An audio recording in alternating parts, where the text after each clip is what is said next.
Welcome to the Her First podcast, a platform to help online business owners, coaches, and creators gain the confidence needed to build a successful business while creating a sustainable lifestyle balance. We are here to help you prioritize yourself in business and life. Today, we have special guest Cate Scott Campbell, founder of Ecstatic Voice, a communication studio and voice lab for creative, dynamic, and multidisciplinary leaders and brands. She has supported a wide variety of companies, from startups to Fortune 500 corporations, in activating their missions, authentically engaging with their audiences, and bringing their unique stories to life through products and programming. And she has guided many one-on-one clients, from creative directors to CEOs, to define their voices, change careers, upgrade their messaging, and communicate with joyful ease. So getting to chat with Cate just brings a smile to my face. I met her at the Yellow Co conference, and you absolutely have to connect with her in person sometime if you can, because her radiance just fills the space around you.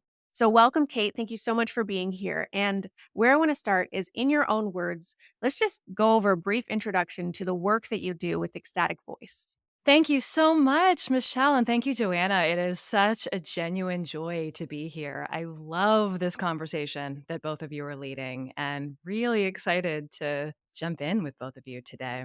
Ecstatic Voice, like you beautifully introduced, is both a communication studio and a voice lab for specifically creative, dynamic, and multidisciplinary people and brands. And sometimes, as we all know, that's both, right?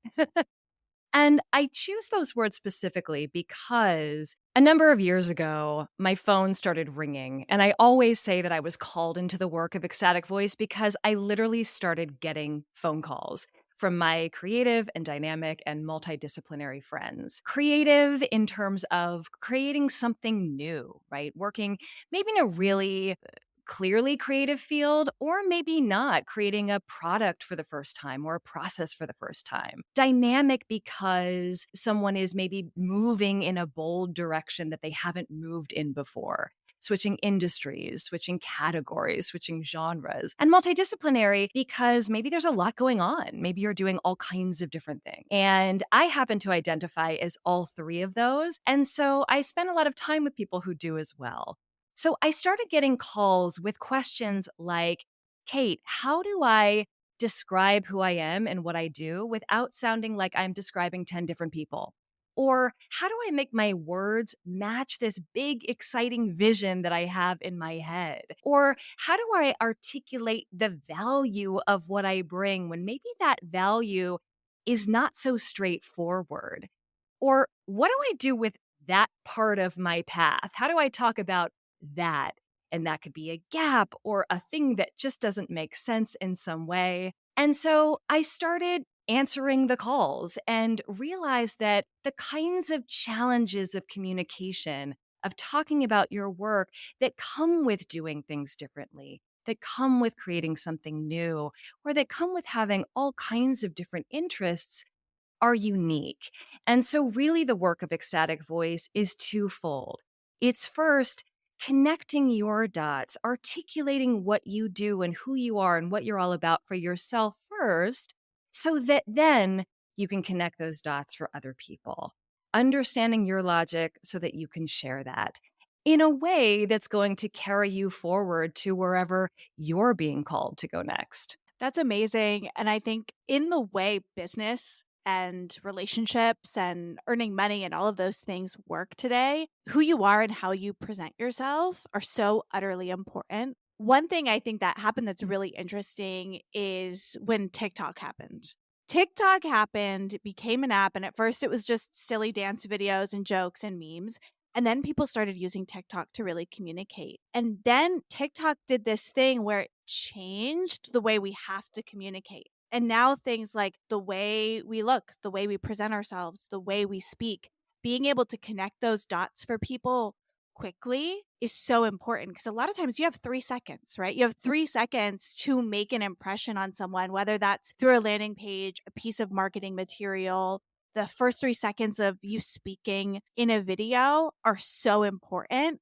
And I can imagine for the people you work with, helping them clarify those points is probably so powerful in the way they present themselves to the world. It's really true. And we all hear that, right? You have 3 seconds. You've got to make this impression. And with that comes a lot of pressure when already you may be figuring out, wait, what is this thing all about that I'm doing? I'm still sorting through how it all goes together. And then here I am, in order to do this thing, I'm needing to communicate what it is while I'm still trying to wrap my head around that. And so I started noticing that communication or, hey, yeah, and then just describe yourself was always like a chapter in a book or oh, and do that.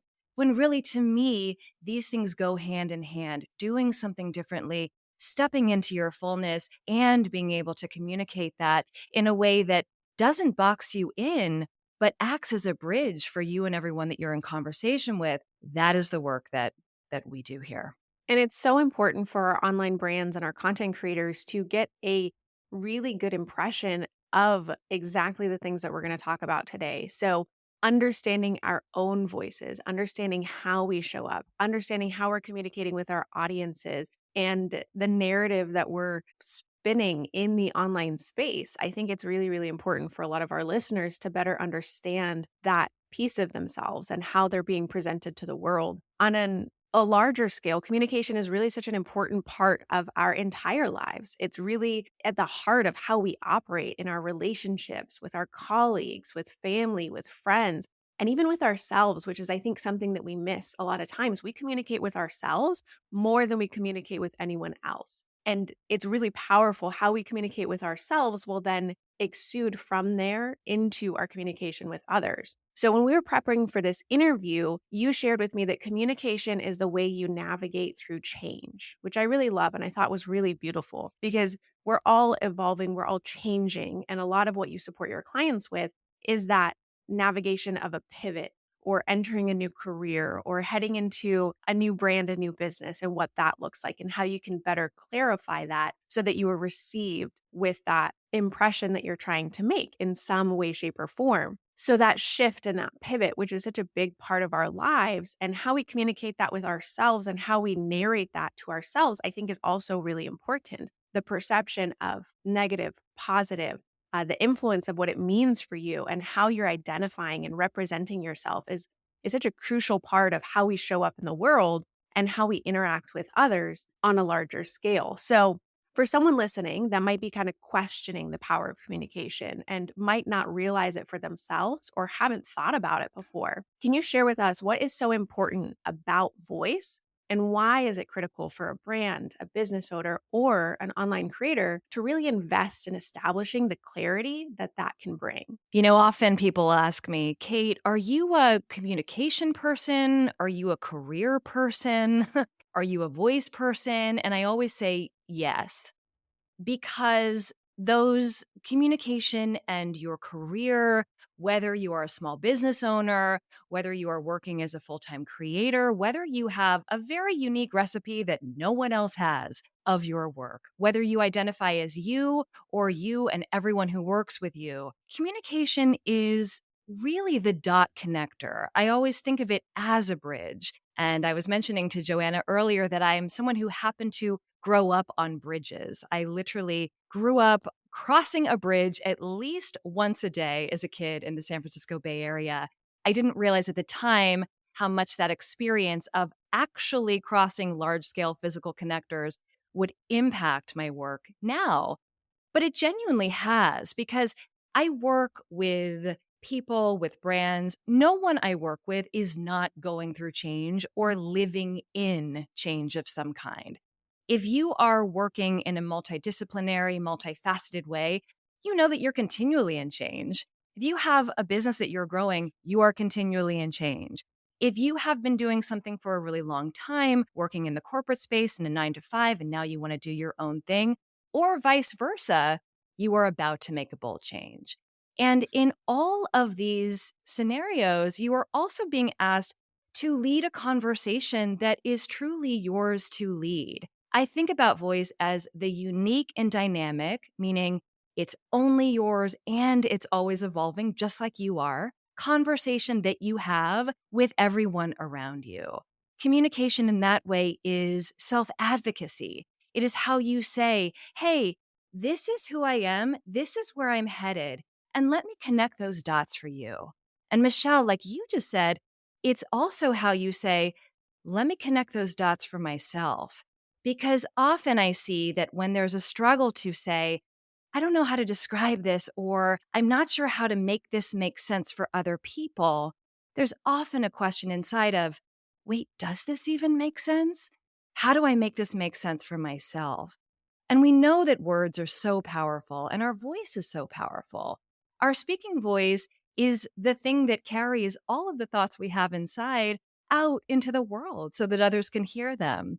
And so going through that process of putting words to yourself, putting words to your ideas, taking that courageous action of voicing those is this generative effect. It is a way that really helps you begin to connect the dots for yourself so that then you can connect them for other people. And those don't have to happen in that order. I often describe them as doing it in that way. But sometimes you'll find you're in a conversation and you go, oh, I just said it. Now I get it. It makes sense. So that living, breathing experience of articulating who you are has not only a generative effect, but a magnetizing effect. It gets other people to say, oh, wait, yeah, I'm going through that too, or I get that. Ooh, let's be in conversation. Yeah, and I think if you're someone who is struggling to understand why people don't see you the way you see you, going through an exercise like this could be life changing. For me, I know I experienced this. I had a long kind of corporate career. Regular corporate career in marketing sales. I'm now a business owner. But there was a turning point for me in my career when I had this realization that I was part of the problem holding me back from getting promotions, getting certain accolades, being in the type of role that I knew I could handle. And it was very frustrating because I knew I was getting results, right? All of the work that I did was getting great results for the company. I always met my deadlines. I always got things done. The quality of my work was excellent. And I always believed that my work should stand for itself. I was always like, if I'm doing the job, if I'm doing the work, someone should give me that promotion because I deserve it. I had this realization that I had to tell them. I had to tell my peers in my company, the people above me in my company. I had to present myself in a way, speak in a way. And sometimes, as frustrating as this is, the results almost don't matter as much, right? It was so frustrating because I would see people who I knew missed deadlines, did not get the results I got, were not as on paper successful as me, get promoted over me. And it was massively frustrating. And I realized I needed to do like a personal brand reboot. And I did that work on my own, did research, figured out what I could do differently, how I could present myself differently, how I could speak differently, and it was exactly what you're saying. How do I connect the dots for other people between my work and the results? How do I do that for others? And when I took those steps, it completely changed where I was at in my career. Like I got promotions. I made the most money that I've ever made in a corporate career, and then ended up turning all my work into a business that I now, run and am full time myself outside of the corporate world. And I 100% attribute that to the work I did on my own kind of brand voice, all of those things to that change. Now, I did that on my own. I'm sure having someone help me would have been maybe faster, maybe better, but just spending that time thinking through that dot connecting on my own made a massive difference in my career. I love that you shared that, Joanna. I love that you took it upon yourself to say, I'm going to figure out how to articulate my value here and really get that across. And one of the primary bridges, the primary dots that communication connects is what you're doing and why it is so valuable. And we learn in school that the more homework we do, okay, then we're going to be prepared for this thing and we're going to be rewarded on the test with whatever grade we want to get. In life, it's different, right? Oftentimes, the work we're doing, especially when we're doing it well, is a little bit of a magic trick. People don't see all of the work that we're putting in. They see what's coming out of it, but they may not even understand what value it is carrying in the greater story of what's happening or whatever. And so, for you to be able to say, hey, this is why this is so valuable is massive. I never like to make a blanket statement like, there will be promotions, right? Like, you will be earning more, but there is really a connection there. That the more you're able to connect the dots of the value you bring, the more that value is seen and recognized. Yeah, and I also think there's this layer to that. When you can recognize your own value, it's easier to recognize when other people are never going to recognize your own value. So you might be in a situation where you've made that change for yourself, you've made that mindset shift for yourself, and the folks around you aren't catching up. Likely that could be a sign you need to find something else, right? And to find someone who is going to value you for the things you should be valued for. And if that would likely lead to potential promotions or just more satisfaction with your life and the work that you do. Absolutely. And like you were saying earlier, that is the thing, right? When you have that posture in yourself, because you have that knowing, you can really rest in that and know that you have a kind of agency that is going to take you, to your point, to the right spaces for you where you can stand in the fullness of your value. As a coach and practitioner, I suffered from this problem a lot, Joanna. I completely agree that I thought that my teaching, my instruction, my coaching would always speak for itself. Well, once I bridged into the online space, that wasn't the case anymore. And yes, there are testimonials, and yes, there's a way of demonstrating that success, but that still comes from communication of your value and recognizing the way in which you can support someone or you can successfully do what it is that you're saying that you do. And on a marketing level, being able to kind of let go of the question and let go of the doubt and the insecurity that comes along with that delivery or that comes along with that sales language and being able to present yourself to the internet, to your audience, to wherever you're showing up in full confidence of this is the value that I bring and standing behind that, which takes the belief in yourself and it takes that communication and fine tuning that story and fine tuning what it is that we call brand voice.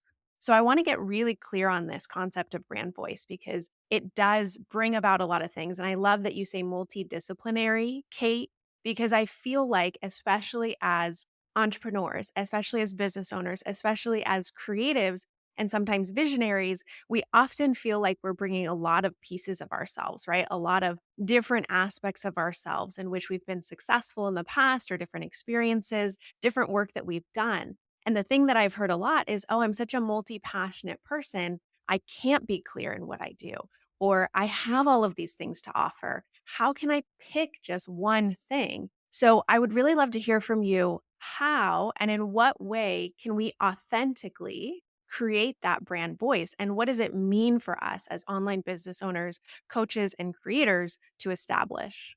Such a great question. And I'm so happy that you asked it through this multi passionate lens. And I'll start there by talking about that very real challenge when you are someone who, arguably to be a human is to have many interests, right? And when you are sharing those in a way that directly connects with your work, it's exciting and it can very easily become overwhelming. I work with a lot of apologetic generalists who say, "Yeah, I'm doing all this stuff, right?" And that there's an apology underneath that. And one of the first things I will say is, let's try saying I'm a generalist on purpose. And here's why. Because even if it doesn't feel like it's on purpose, there is often, and I'm saying often because I try not to be hyperbolic, but I could probably say always intuitive logic happening there. That even if you feel like a scatter plot, and you can't see how all of your different outputs are connecting, there is a through line connecting all of them. So that's one of the first things that I like to say is let's try saying, I am this way on purpose and seeing where that naturally leads us. I'm a generalist on purpose because I don't see the world in silos. I see the world of, let's say, wellness in a very integrated, systems thinking way. And so it is so important to me to understand the different expressions of wellness so that I can serve my clients in a holistic way. One example. A question I always like to ask is when it comes to defining your voice overall, is no matter what I'm doing, How am I uniquely doing it? Or what drives me, whatever it is? Because we can get really stuck on the what, right? We grow up this way. Yeah. And culturally, there's a big emphasis on, hey, here's the output, here's the deliverable, here's what we're doing. Great. But if you're not quite sure what all of those what's lead to and what your voice is, one of the things that you might do is put them all on paper and go, okay, let's play a little game of connecting the dots. Instead of saying, I do this, but I also do this, but I also do this. Okay, I do this and I do this. Okay, well, what's the overlap there? What is the passion for me between those? Or if passion's a tough word for you, which it was for me for a really long time, I was like, I don't know what I'm passionate about. Why am I curious about each of those things? Or what is important about each of those things to the community that I'm serving, to the audience that I'm in conversation with? And really move from there. Moving into the how, moving into the why has a beautiful efficiency to it.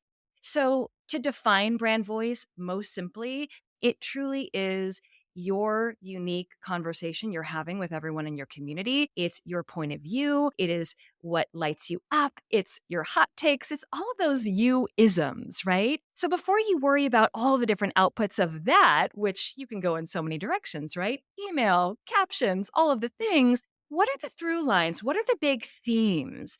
What feels like is the spirit of the house of your brand? If you were inviting people over, how would it feel inside? What music would be playing? What would be on the walls? What does it feel like to be you? No matter how many rooms you have in your house, what's the overall vibe? That's such an interesting way to think about that. Like the overall vibe in your house. I'm someone who I've always really struggled to sort of write that elevator pitch for myself. It always comes out really generic. Like I write it and I'm like, I don't know. And I actually had this moment once in an interview for a job. I didn't get the job, rightly so.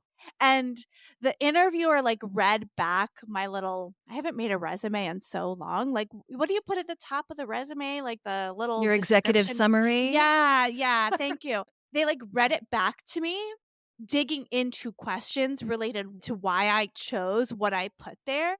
And I was like, shit, I have no idea. And then he's reading it back to me. I'm like, that doesn't even sound like me. Like, why did I write that? And I think I wrote it because I wrote what I thought someone would want to hire more than like writing about me. This is an area that I want to continue to work on and involve in because I still feel like I couldn't write a great 3 sentence description of who I am and what I offer the world.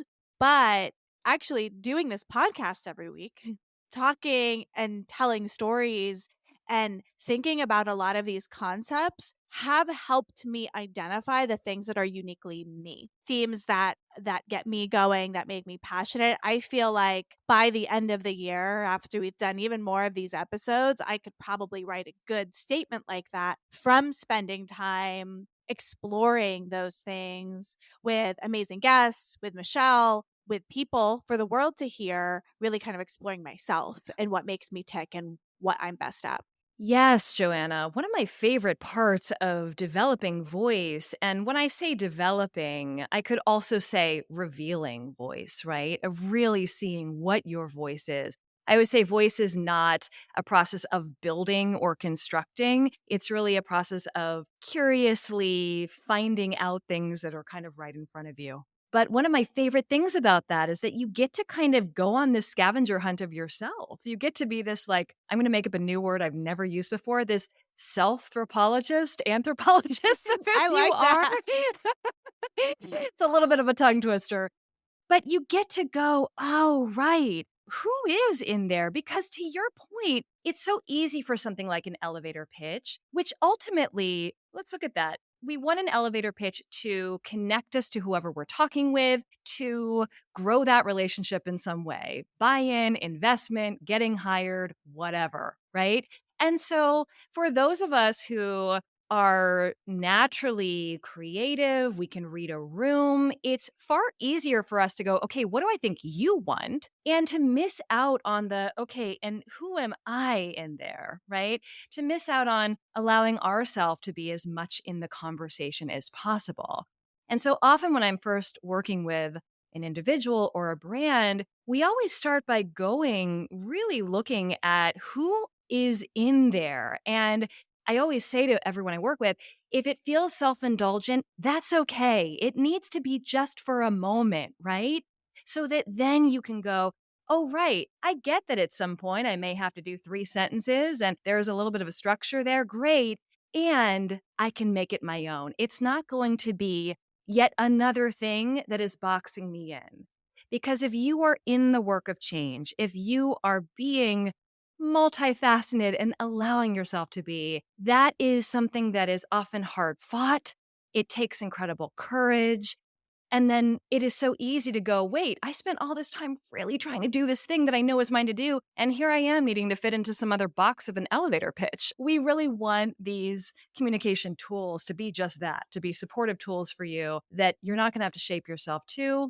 They're going to help you go where you want to go. For me, I think thinking back to all of the iterations of my bio in Instagram is what this conversation makes me think about. Like how many times I've changed who I help and how I help them and who I work with and what that looks like. And you're right, it can be so structured in a way. And I've seen the templates, I've done the things, and it feels structured and it does feel like it puts you in a box. So better understanding the thematic way that you look at brand voice and really understanding that vibe that you're speaking to, Kate, I think is important. And then you can go with themes and pillars. And I know that there's more to it, but not getting so stuck. And this is how it's supposed to be. I was just speaking to someone about what they put on their business card. And she has done a coach training and she's owned and sold a business before. And she's just going back and forth. Do I do consultant? Do I do coach? I was like, what if you don't put either? What if you don't feel like you have to label yourself as a title and instead focus on the why of what it is that you're doing and what you're actually looking to help people accomplish? So I like that you speak to the passion or the interest or the curiosity and letting that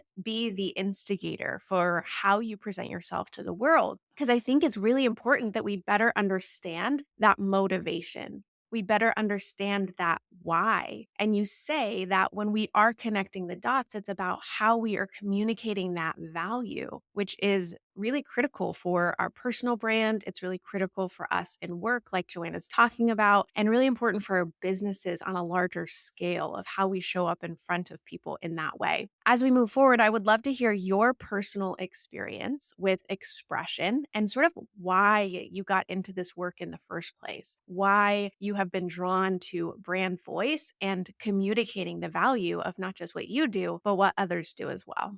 Such a great question, Michelle. And it's one that I feel really moved in even thinking about because for so long, my path was so unclear. And I started this conversation by saying that I developed Ecstatic Voice because I literally was called to do it.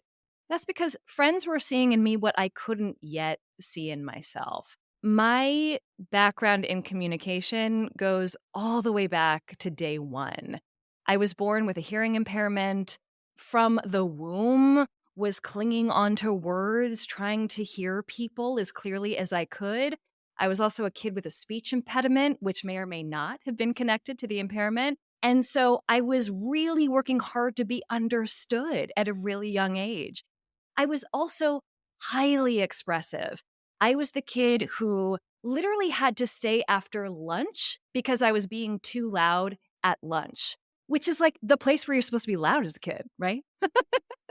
I had a teacher who was constantly turning down an invisible knob on my chest to put me in touch with my inside voice.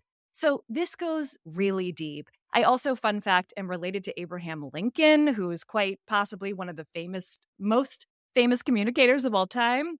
There's a lot there, right? In my own path, for a long time, was saying yes to whatever was in front of me. I began my copywriting career because I saw an ad on Instagram when Instagram had like just begun. This is now over 10 years ago. And I was like, I think I could write descriptions. Like, I think I could write copy. And I picked up a camera to create something for the first time because I had a story I wanted to say. And for so long, I wasn't really sure how all of these things were going together. I always say, and I think this is really important, that I'm in the work of communication, not because I think it's easy, but because I know in my own way how challenging it is. I truly believe that our callings are directly tied to our challenges. And the truth is, that little kid who was always being so expressive, who was being told to use her inside voice, she continued to show up all through my career. And I think that's also really important to say because my career has been highly creative. You look at the work and my portfolio that I've done on paper and you go, wow, Kate must have just been expressing herself all of the time, right? She was doing content strategy, she was developing voice, she was producing and directing. And yet, I found that I became a master at really shaping myself to the spaces that I was in, whatever spaces those were. And there were a lot of cool things that I was creating in those spaces. But there was a time right around the time that I started getting all of those phone calls to put Ecstatic Voice together that I had this experience where I felt like I was orbiting myself. I could see that I was very productive and that I was doing a lot of cool stuff, but I didn't really know who was in there. I was really great at, and by the way, I love this chameleon part of me. This is the part of me that is able to step into a different perspective as best as I can to help support voice and expression. But for me to really understand what shape I made in all of that was really mystifying.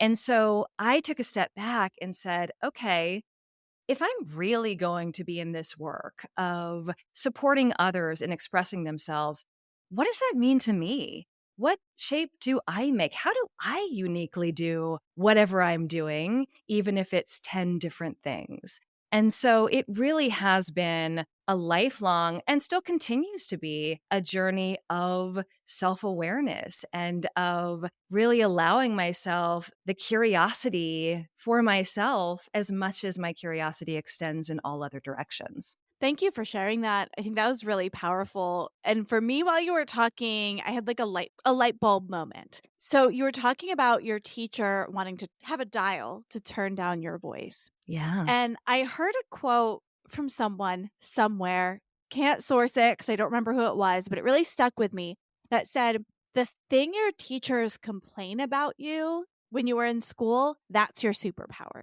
Oh, wow. And then I think that even like extends, I would say a little bit farther than that. Things that people complain about you likely are your superpower, are the things that you're best at, right? Because when you think about the conversations that we've had and being uniquely you and showing your brand voice, those things that people are going to complain about are the things people notice. They're the things that might be different to who they are. They're what make you unique. And there's so much of the world. I think we're all inherently bad naturally at creating our own brand voice because we're taught to minimize those things that make us unique. You were taught by your teacher to turn down your voice, right? When really you needed to amplify your voice because that's what you do. That's what makes you great. And there's so much that happens to us as children, as young adults, as we're growing, where the things we're best at, we are told to tone down. We're told to keep quiet. So then when we go to think about presenting ourselves, who we are, what we are, we're trying to package ourselves in the most palatable way possible to other people. And we've talked about on other episodes of this podcast that when you try to be for everyone, you end up being for no one and then you have no audience. So I think that we're in this really strange space, right? Because there's psychological effects. When someone tells you to be quiet, one thing, this is really funny. I've been thinking about this a lot lately. When I was a kid, people would call me a feminazi. I don't know if that's like a appropriate term because I was like, so as a little 8-year-old was like so pro woman.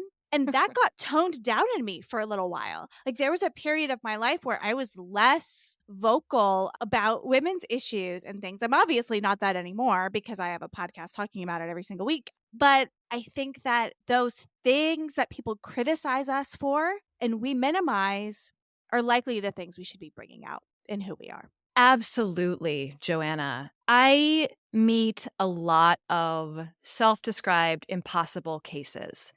I would make sense if I didn't have this thing about me. It's also the thing that I always call the thing you want to shove in the back of a drawer. Oh my gosh, I had so many of those. A whole bunch. I'm sure I still do. And whenever someone says to me, it would be a lot easier for me to put my resume together, for me to understand my brand voice, for me to make this pitch, if there wasn't this thing about me where my brain is broken or it's just not cool in rooms or whatever, I always say, tell me more about that.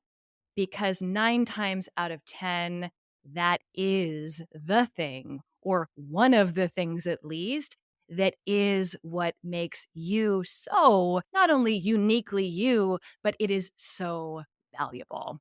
We spend so much time making ourselves small. We just released a podcast episode specifically on this, and your experience learning about that, Kate, even from childhood, of being told to be quieter, to tone yourself down, to make yourself more appropriate to fit the space, to make other people more comfortable. And I think as women, we are consistently, whether that's consciously or subconsciously, or openly or under wraps or behind closed doors, but we are consistently being told to be quieter, to make ourselves more appealing for others, to soften the blow of what it is that we have to say, whether that's in the workplace or in the home, or to be more amenable to other people.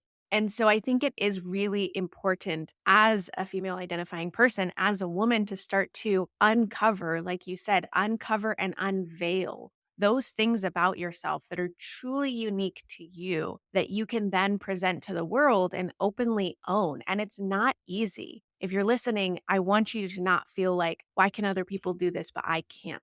It's not easy. It's not something that you just wake up tomorrow feeling like, oh, I've uncovered this piece of me and I'm going to start talking about it openly. We had Liz Clancy on another episode of Hoo Ha speaking about her experience with abortion. And that's not something that she just overnight was like, oh, yeah, I'm going to start talking about this. It took years to be able to share with the world. And the power of that message is going to continue to be felt. But it's something that also takes time and iteration and experimentation. And as Joanna's saying, as we film and record these podcasts, that she's starting to uncover and better understand herself. You're not going to sit down and just do this in a worksheet or in a journal and figure it out. It's not that simple. And I'm sure, Kate, you take your clients through this, and that's the experience. When you're considering brand clarity and your story and these pillars and these themes and this vibe, don't feel like you have to just figure this out and have your perfect pitch or your Instagram bio or everything that you say be in alignment with what that is. The more you start to uncover about yourself, the more that you start to establish with your story, the more you're going to be able to share. And again, just identifying that it takes that action to create the clarity. It takes saying things. It takes starting to speak up, even if you say it the wrong way, even if it doesn't feel good at the time.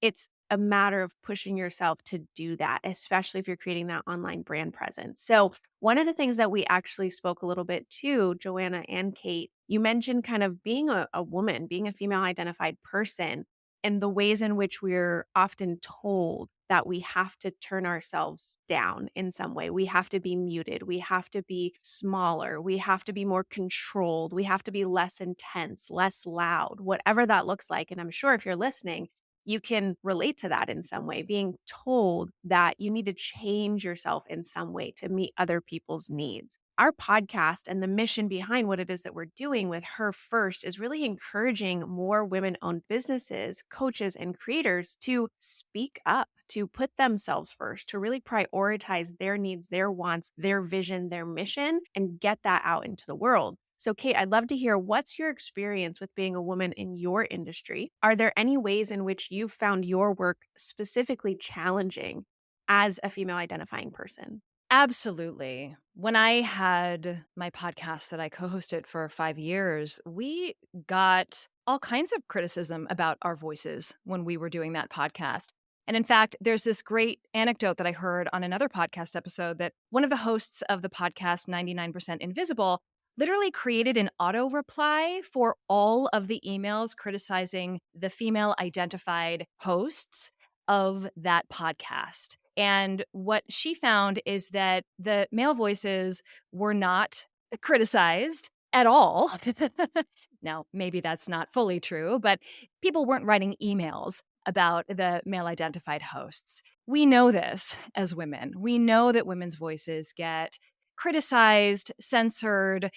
The voices of every marginalized group experiences this. Speaking as a woman, I have heard and I went to acting school and I studied voice for 3 years and it was wonderful. But before I got there, when I was using my voice a lot, I mean, I heard all of the things that I sounded like a valley girl because I was from California and I was doing uptalk or vocal fry or all of those things that, by the way, men do many of those too. There's a great sizzle reel of all of the very famous male radio hosts all using vocal fry. And if you're not familiar with what vocal fry is, that's that quality of voice where you talk like this, you talk on your chords. And so many people do it, right? It's a way of talking. The point is that really, what does all of that come down to?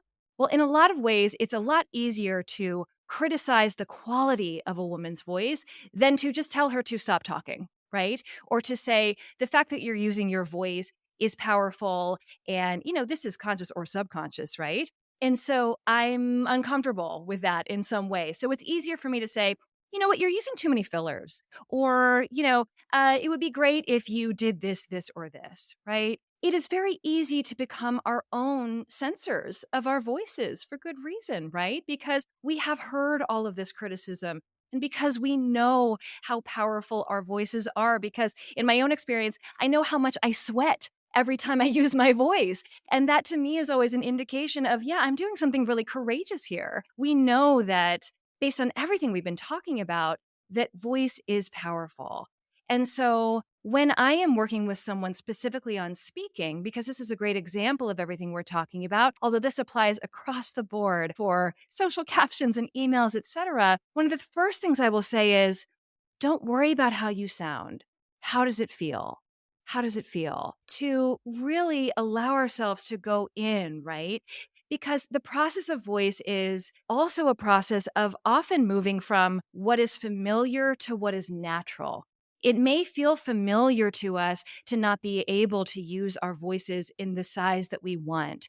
It may feel familiar to defer to somebody else, but it actually may not be natural. I love what you said, Michelle, about what a process this is and how challenging this is, because if there's anything I can leave anyone with in a conversation about voice, it's to give yourself so much love and kindness. In the work of voice, we assume two things. We assume that you have a powerful kaleidoscopic instrument that can do so many things. We also assume that it's been through a lot of shit. And both things are true. So it's really a process of coming back to your own instincts, to understanding that you already carry logic without having to fit into anyone else's formula, and to allow yourself to stumble forward and let it be. It's so much easier said than done. But when all else fails, like you were saying, Michelle, the act of saying, okay, knowing all of that, I'm still going to do what I can to speak and to share my voice. That's really what matters. Yeah, and I loved what you shared because the reality is we're going to face criticism when we come out and show up in the world. And I think we've discussed that women do tend to be criticized more harshly than men. And there's a lot of research and people's experiences to back that up. But what we have to do is not just go silent because we're receiving that criticism. Because there's also a reality that maybe some of that criticism is legitimate. Maybe some of that is something we should work on. And that's something you have to do when you get criticism. Think, okay, is this them being off, or is this something I need to work on? As an example, like using lots of filler words. This is something I do, but if I never speak, I'm never going to get better at it. I will just continue to use too many filler words. If I speak and record myself and show up in the world and try, I will get better at it. But if I stop, I won't. And I think about some early social media content videos I made. The lighting may have been worse. The angles I chose, I have gotten better at creating content online by doing it and putting out stuff into the world that wasn't as good. Because then you can see it, you can see the reaction, you can think, okay, what can I do to make this better? How can I show up better? But you don't do that by saying, oh, I'm bad at it, so I'm going to stop. That's not the solution. If you want to be good at something, you can. And I think for me, like as a child and throughout school and throughout a lot of my life, if I wasn't good at something, I've had people be like, well, you shouldn't do that. You're not good at it. And that makes absolutely no sense. If I want to do it, I can learn. I'm capable. You know what I mean? I can figure out how to do it. Now, maybe that's not what, we talk about strength finder and working in your strengths and all of that. There could be a maybe that shouldn't be for me for one reason or another. But if I have passion for it and want to learn, I can get better and I can learn and I can grow. And I think sometimes a lot of that criticism is meant to get you to stop. That's absolutely right, Joanna. I love what you shared about your own journey with filler words. And what I would say about that is, yeah, I think it makes total sense to, identify in your own voice, okay, here's something that I might want to work on. This is something that I would love to be in an area of growth with and sort of see how I can develop over time, right? I think what can so easily happen is that we hear something in our voice that we think isn't going to be taken seriously or doesn't sound perfect or whatever. And it's easy to forget that vulnerability is a window to communication as well. When I was doing my podcast, one of the most listened to episodes was one of the episodes that it was the very first episode. And when I listened to that the first time, I was like, wow, I said the word like probably 50 times, right? I was also really sharing authentically my experience in that moment, and that resonated so much more than, if I had gone back and said, "We can't publish it because I'm saying like all of these times," or "We need to redo it and I'm gonna become some, like, great, well-presented version of me," in no way would it have had the same impact. That vulnerability and that ability to connect can also mean a lot to people, right? If you are so perfect and so perfectly put together, then you don't have that relatability. Then people don't see you as a human being. I put out a video once on TikTok, and like I have gray hairs, and I had my hair up and there was like one sticking straight up, and I thought, "Oh, I'm not going to post this because I have a gray hair." And I was like, "Why? People have some gray hair. This is a thing that people have. Who cares? I'm going to post it. It's better to post it than not post it at all, just like you with your podcast. It doesn't have to be perfect." There's a conversation here of quantity versus quality. And of course, you want both, especially in the online space, since you are vying for attention on a consistent and regular basis. But when you look at quantity creates quality, you start to have a different idea around it. You have to put the practice in, you have to trial, you have to experiment, you have to improve. Same thing. I have improved in voice, in video, in audio, in so many ways. And full transparency behind the scene, I did the post production for this podcast. And Joanna, you have absolutely improved in terms of presentation. We both have because we're doing it, because we're out here. And so you've got to kind of just leap and have the faith at some point and know that everyone who started was also not very good. If you look at anyone's initial content, initial poems, initial songs, initial videos, whatever it is they're acting. Have you seen Leprechaun with Jennifer Aniston? Come on. So you've got to start somewhere and just knowing that you can take that leap and the net will appear somewhere down the road. So put in that quantity in order to get the quality. Now, Kate, you mentioned that you already carry the logic within without fitting into someone else's formula, which I just love that quote. I think it's a beautiful way to look at this process of establishing your brand voice and showing up with clarity and presenting yourself to the world in a way that you feel good about and aligned with that can also be received in a positive way. For me, I've really, really struggled with this in the past. And I think part of that has been trying to fit into the box and do what's quote unquote right, as opposed to what feels good, as opposed to what feels aligned.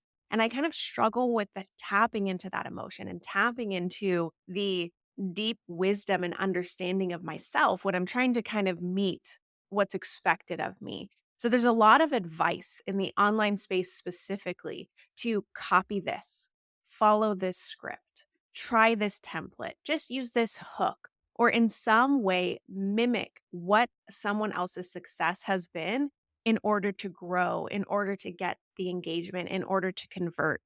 So when we're talking about tangible practices or things that people can do, what advice would you give to someone in terms of following the advice, not following this advice that's in the online space, and also some strategies that they can start to use to uncover their own voice if they struggle with doing something like this, like I do?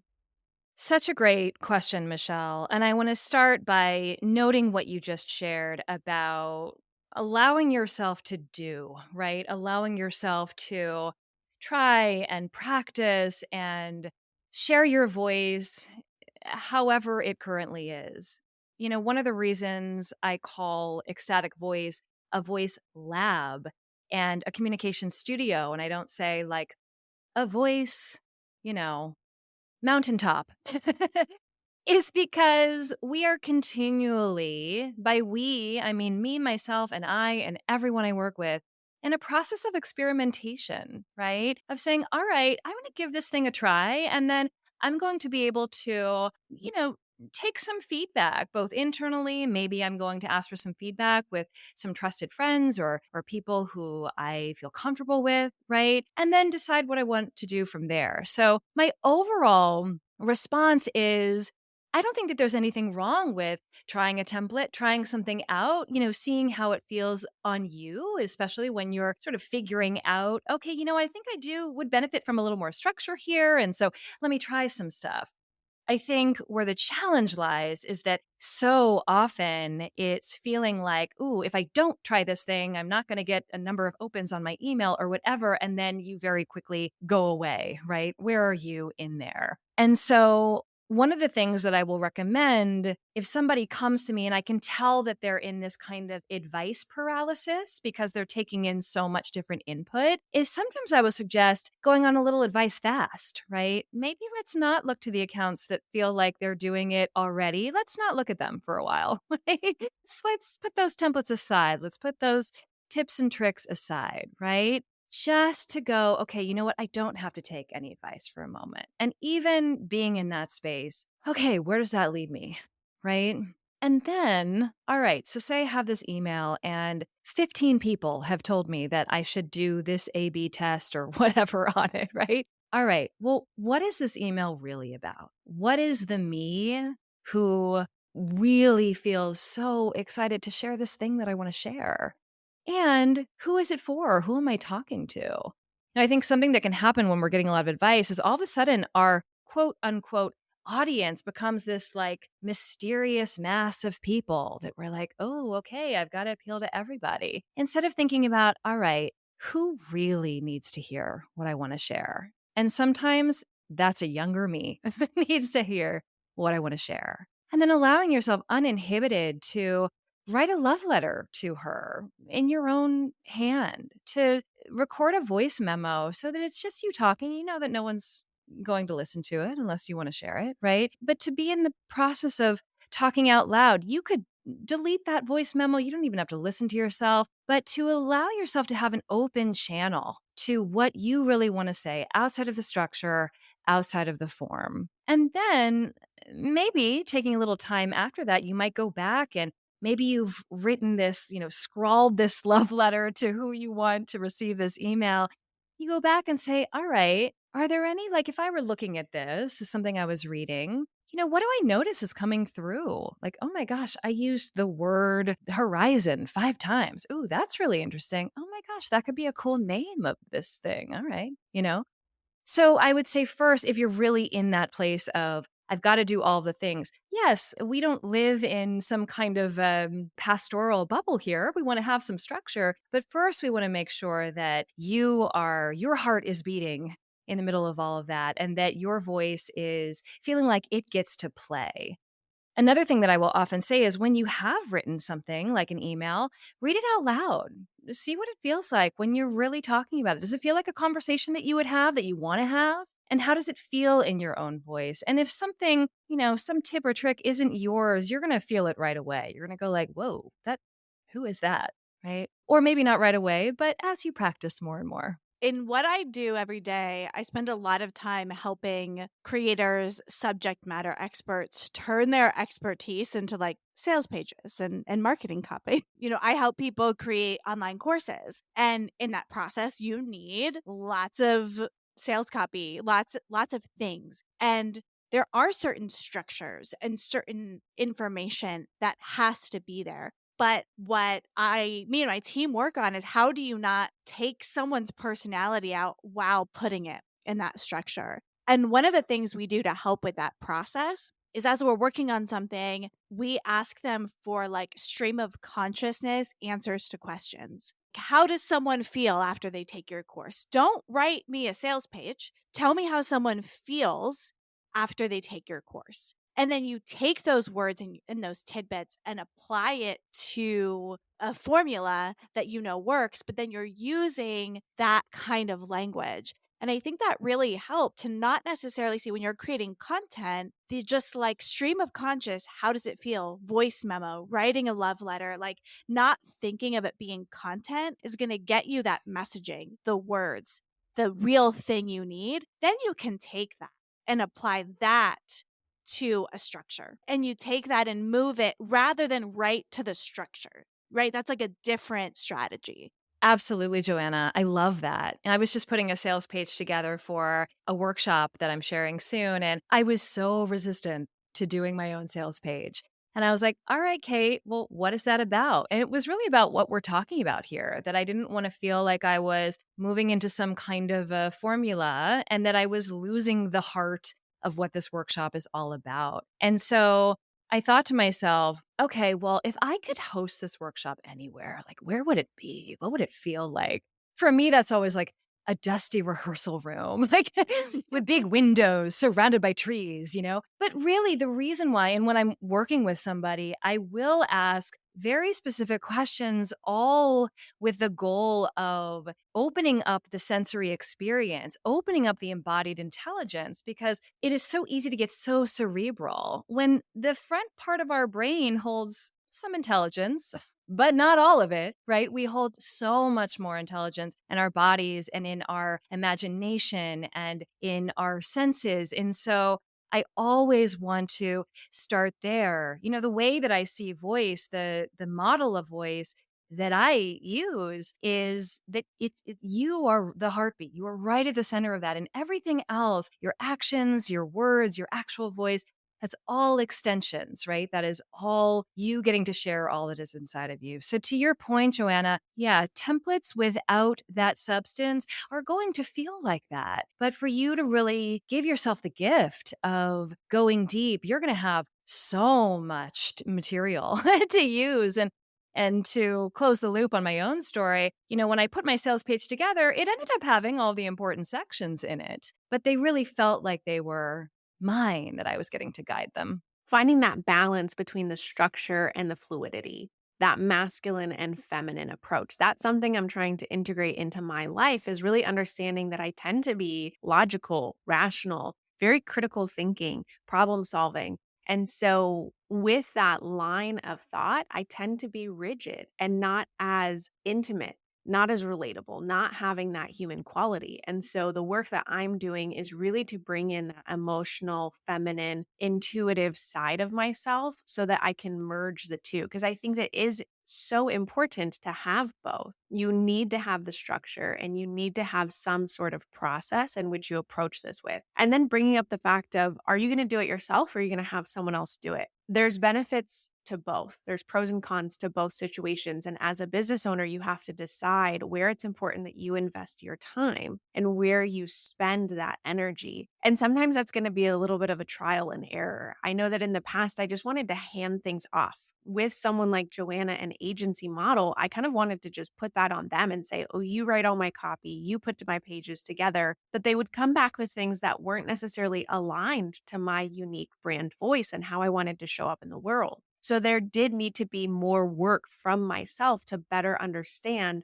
how do I want to impact people? How do I want to share what it is that I'm doing? How does my mission, my vision come out through the words, through the language, through the communication, through the video, through the content, through the scripts? that I'm creating? And then eventually, how can we, merge the two? How can I work with a team or delegate or assign those tasks that I'm maybe not uniquely qualified to do? Clear copywriting is not something that I'm uniquely qualified to do. Cate, that's your background. So you're much more impressive on that front. But if it's something that I struggle with, how can I figure out what I bring to the table with articulation? And how can I find that person who's going to best support me in that creation and that model? So thank you so much for joining us, Cate. This has been a wonderful conversation. We're going to wrap up with some final thoughts in just a moment. But first of all, where can someone find you? Where can they connect with you? Where can they follow along with what you do or get your support with brand clarity and brand voice? Oh my goodness. Well, first of all, thank you both of you. This has been such a fantastic conversation. I love how deep and thoughtful you go. I could talk with both of you for literally days and months and years. So we'll keep it going. Ecstaticvoice.co is my website, and there's all kinds of roads to other places there. At Ecstatic Voice on Instagram is where I spend most of the time on social media. And in the last couple of months, I recently launched a Substack called the Ecstatic Review, and that's ecstaticvoice.substack.com. And that's really fun because that's a weekly conversation where we do really get to go deep and talk about all of the nuance and layers of this continual journey, right, of fully and freely expressing ourselves. So that's where you can find me. So go follow Cate, find out more about what she does with Ecstatic Voice. And just to kind of wrap up our episode today, what are some final thoughts and takeaways for our audience? The first thing that comes to mind is what I like to share with everyone I work with, which is that there is nothing wrong with you.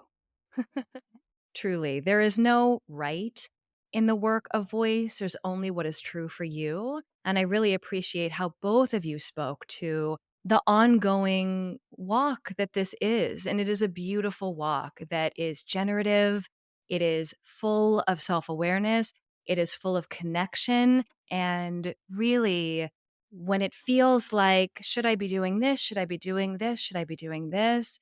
See if you can really take a moment.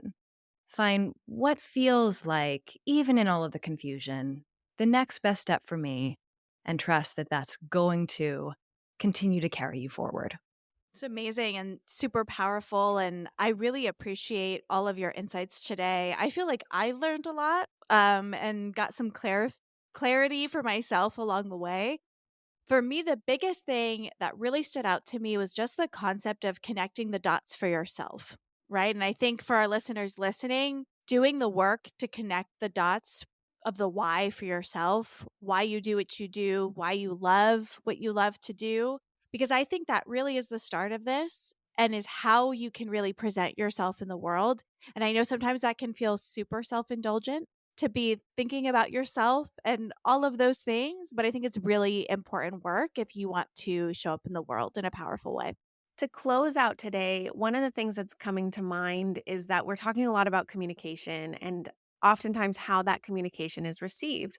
But I do want to kind of bring it back a little bit that sometimes it can feel frustrating and really disappointing when you're putting yourself out there into the world and you don't think that it's being received the way that you want it to.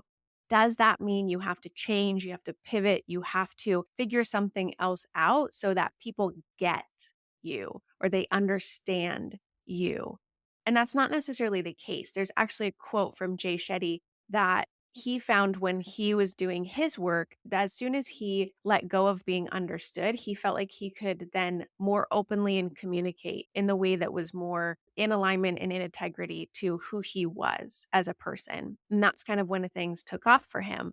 And so I think there's an opportunity here to, again, look at how you are understanding yourself, how you are in alignment with your own why, your own voice, your own mission, and showing up in integrity for yourself. And yes, hopefully that communication happens when people understand, receive what it is that you're doing, but you don't have to hold on to it so tightly. You don't have to control it so much or be so rigid about that approach, and be a little bit more intentional about finding what's true for you and really speaking to that.